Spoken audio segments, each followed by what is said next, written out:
بسم الله ما شاء الله ولا حول ولا قوة إلا بالله العلي العظيم. جمال ياخد القلب ويسر الروح.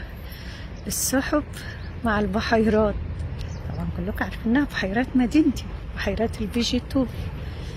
النهارده الجو تحفة من ساعة ما صحيت الصبح، والسحب واخداني ويا دوبك فطرت. عملت حاجات بسيطة كده في البيت ورحنا خارجين ورجعتهم أو رجعوني. رجعنا البيت بعد ما قعدنا شوية في الأوبن إير مول. يجنن يجنن. ومطعم أيادينا طبعا كلكم عارفين، هو مش داعية ليه والله، بس عشان لسه واكلين فيه. ومصورة صور حلوة قوي هبقى انزلها هي والأوبن إير. وقاعدين هربت للمكان اللي بعشقه، للبحيرات. أجمل حاجة فيها إنها بتاعتي فاضية، مش بتاعتي يعني بتاعتي كلها، أنا ليا حتة فيلا صغيرة عليها، لكن بحس إنها ملكي في الشتاء. على الأقل دلوقتي محدش هيكون ماشي.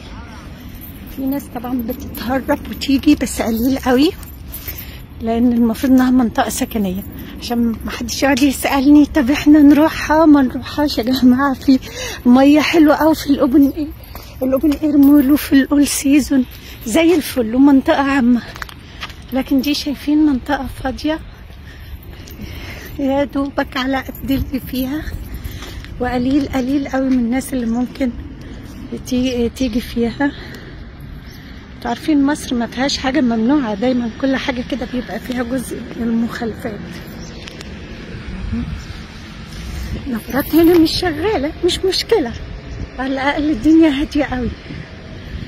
شايفين النهاردة هتبقى في الغروب تحفة، بس أنا أكيد بقى مش خارجة تاني. شوفوا، ولا شكلي هقدر أمشي في حتت كتير فيها. أنا مشيت بس من عند البيت هناك، هنا مشيت من عنده، أو داخلة حتى من الجنينة بتاعته، ويا دوبك جيت لحد المساحة دي وهنكت. بس هشحن شوية وهشوف جمال السحب واروح. يا رب اقدر انزل بالليل.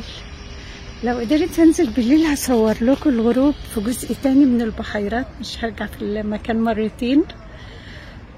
هيبقى تحفة تحفة. كل السما دي الالوان الجري واللبني والازرق والابيض، هتبقى بقى النبيتي والاورنج الفاتح وكل الوان الغروب اللي بعشقها. بسم الله ما شاء الله ولا حول ولا قوة الا بالله العلي العظيم. اللهم ادم نعمك علينا، بارك لنا فيها وقدرنا على حمدك وشكرك، وخلي الدنيا كلها يا رب حلوة حلوة كده، هادية وما فيهاش حروب، فيها سحب بيضة وناس ماشية في امان. يا رب يا رب. وما كانش في الدنيا بقى في الجنة، هنعمل ايه؟ يلا الحمد لله. يومكم سعيد. يعني اي واحد في اي مكان يقدر يخرج دلوقتي ويستمتع بجمال السحب من الفجر الى الان، واعتقد كمان هتستمر. روعة روعة. مع السلامة، يومكم سعيد. باي.